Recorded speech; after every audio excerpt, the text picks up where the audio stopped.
নরসিংদী জেলার মাধবদী থানাধীন নুরালাপুর ইউনিয়নের বলভদ্রী গ্রামে গত 18/7/2026 খ্রিস্টাব্দ তারিখে খুনসহ একটি ডাকাতির ঘটনা সংঘটিত হয়।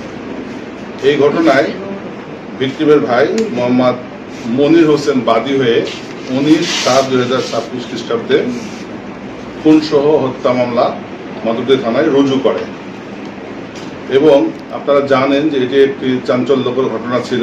ঘটনা ঘটার সঙ্গে সঙ্গে ঊর্ধ্বতন কর্তৃপক্ষের নির্দেশে সহ ডিআইজি স্যার সহ সবার দিক নির্দেশনায় আমি তাৎক্ষণিকভাবে ঘটনাস্থল আমার সহকর্মীদের নিয়ে পরিদর্শন করি এবং এই ঘটনা উদ্ঘাটনের লক্ষ্যে মাধবদী থানা পুলিশের পাশাপাশি ডিবির সমন্বয়ে দুইটি চৌকস তদন্ত দল আমি গঠন করে দিই। তারা গত 9 দিন যাবৎ নিরলসভাবে পরিশ্রম করে নারায়ণগঞ্জ, গাজীপুর, ঢাকা এবং নরসিংদী জেলার মাধবদী থানার বিভিন্ন এলাকা থেকে সেই ডাকাতি এবং খুনের ঘটনার সাথে জড়িত মোট 7 জন আসামিকে আমরা গ্রেপ্তার করতে সক্ষম হই এবং এই 7 জন আসামি আমাদের কাছে প্রাথমিক জিজ্ঞাসাবাদে ঘটনার সাথে নিজেকে জড়িয়ে তারা স্বীকারোক্তি দিয়েছে।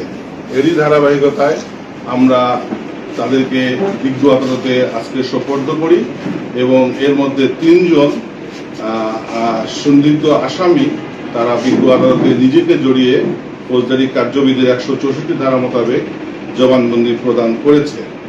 আপনারা জানেন যে এই যাদেরকে আমরা ইতিমধ্যে গ্রেপ্তার করেছি তারা প্রত্যেকেই পেশাদার চোর, ডাকাত, মাদক কারবারি, তাদের বিরুদ্ধে এই ধরনের মামলা রয়েছে।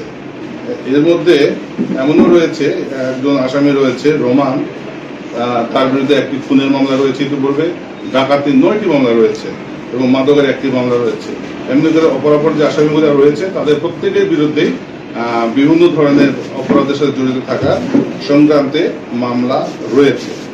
আপনারা জেনে খুশি হবেন যে আমরা অত্যন্ত দক্ষতার সহিত তথ্য প্রযুক্তির সহায়তায় এবং গোয়েন্দা তথ্যের ভিত্তিতে দ্রুততম সময়ের মধ্যে এই চাঞ্চল্যকর খুনসহ ডাকাতি ঘটনার উদ্ঘাটন করতে সক্ষম হয়েছি এবং আমরা নরসিংদীবাসীকে আশ্বস্ত করতে চাই যে নরসিংদী জেলায় কোনো ধরনের অপরাধ সংগঠন করে পার পাওয়ার সুযোগ নেই।